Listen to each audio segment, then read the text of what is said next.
Hi, it's George Northwood here from quarantine with my buddy, Willow. Today, I'm lucky enough to have Camille Charriere. Hi, Camille. I can't believe this is how we're meeting. I can't believe that either. It's taken a pandemic for us to actually be able to have the time to say hi to each other.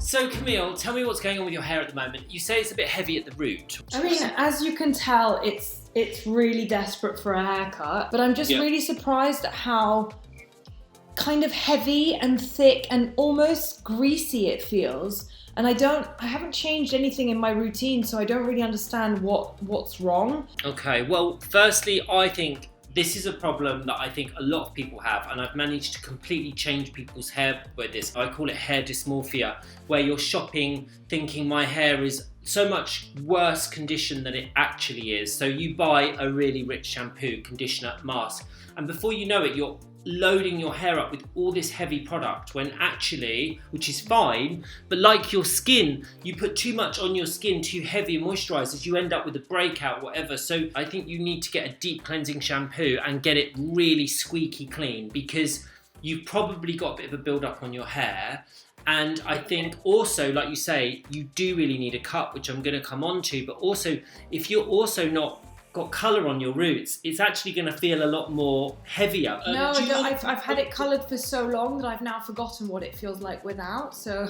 Maybe this is what you're going through as well. I do think that that's part of what the problem is, that it's needing two different regimes in the two areas, one where it's regrown and one where it's very blonde. Well, I think definitely start with a deep cleansing shampoo. What else is going on? Any other issues at the moment? Well, we have a bit of an issue, which, look at this new friend that I have here. In French it's called an épi. I don't know what that is in English. Firstly, I have to say this is really common and a lot of people have this, and I don't know where it comes from, and I'm guessing you want to keep your hair in a centre parting, because sometimes what people do is they move the parting where it is, so you could move it, but you want a centre parting, right?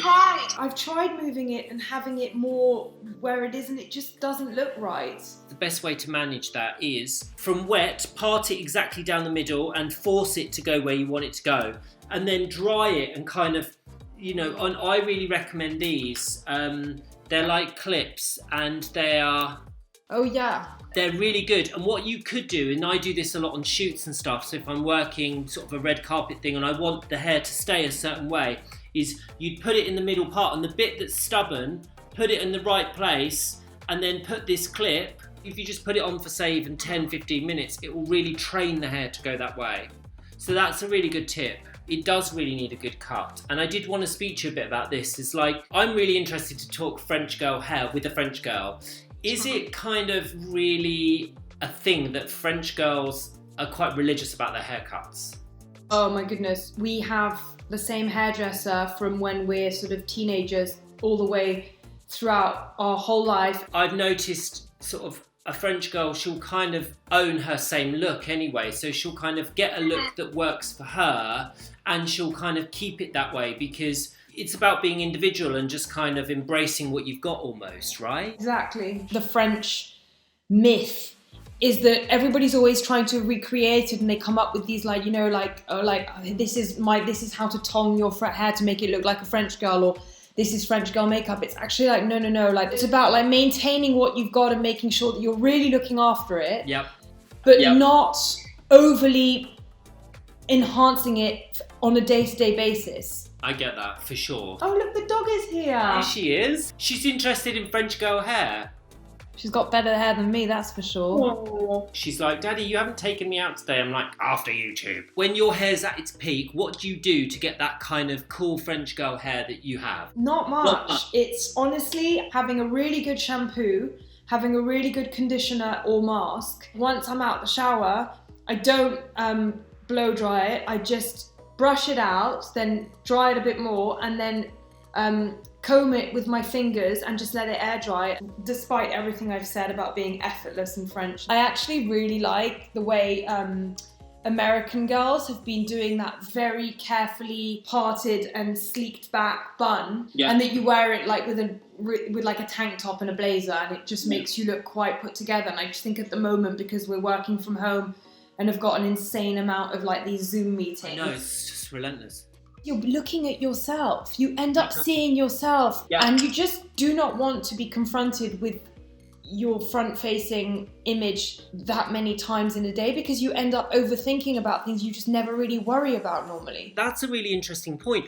We're all actually looking at our faces much more than we would normally. And it's not good for our mental health, I can tell you that. It really isn't. I don't want to have to worry every day about like doing my hair, etc. So I think sometimes having that little sleek back bun is a really, really nice option, because it looks really modern and cool, and it looks like you've made a massive effort. Can I give you some tips and tricks? Like, what sort of updos are you doing at the moment? What would be your kind of go-to kind of... The 90s crocodile clip is my top favorite right now. It's just quite fun, like how you can have like a very chic outfit and then have quite a tacky accessory. Kind of like having a beautifully curated flat and then one really wacky piece of art. I think it really works. It shows a bit of character. Something's got to be slightly off, hasn't it? There's nothing worse than being everything matchy together. And I'm always really fascinated in that balance of like what you're wearing, what your makeup's doing, and what your hair's doing, and they kind of offset each other and balance each other out. Exactly. I think one of the ways also that you can see that a girl is in fashion versus a girl that's more of an it girl or an actress is that when we're doing our hair and makeup, we tend in fashion to not want to look very done, so it's often much simpler. With makeup, for instance, you'll notice that most girls in fashion don't wear mascara ever. They just don't. The way to look is having a very naked eye, and I think it's the same with hair. I'd love to give our subscribers, my subscribers, like your go-to updo and how to achieve that. Because of this bit of hair that's very annoying, I tend to just kind of do a low bun as an updo. I always think that looks so chic, and you can kind of play around with the hair in the front. I was wondering what you would recommend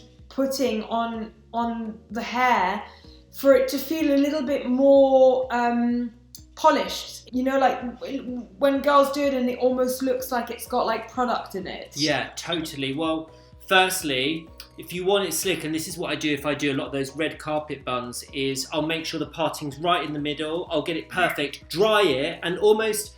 What I think is, you know, sometimes if you want like crazy hair, a lot of the time now people, they turn their head upside down and they kind of rough dry it.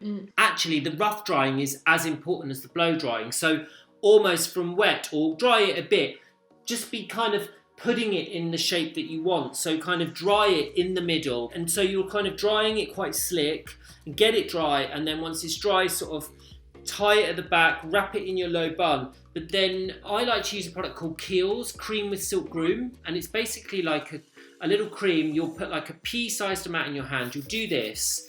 You'll then wipe something else so it doesn't go too, and then you just literally do this on it, and then you tie it in place, and then get the palm of your hand. This is a great tip.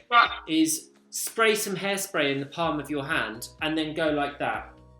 Yeah, I think there's such a huge difference in looking like you've just put your hair up because you can't be bothered to wash it, and putting your hair up as if you've done something nice to it, even if it's just taken you 3 minutes. Like you say, you could even use that clip at the back, because who cares, no one's seeing the back, but it's getting that sleekness will look, I think, and also it's actually a very good look if your hair's not very clean. That's a kind of go-to kind of style that you can do, but you'd have to kind of clip that bit and put spray on and let it set, and hairspray should almost become your best friend for that sort of stuff, I would say. Yeah. Okay, I need to get some hairspray. I don't even own hairspray. You don't own hairspray? You're a French girl that doesn't... Do French girls like hairspray? Good question. I don't know. It's just so interesting. I can't wait for you to get your hands on this and make it look good again. I'm just really happy that we've been able to pick the brains of such a fabulous French girl. Well, thank you so much for helping me, and I'm going to go and try this deep cleanse. Yes, get yourself a deep cleanse, and we'll get you in for a trim, and let's create, let's create more content one day. I would love that. Yes. Okay, guys, as always, thank you for watching. Thank you to Camille for joining us today. It's been really great. Please subscribe, ring the bell, leave your comments below, and au revoir. Au revoir. Au revoir.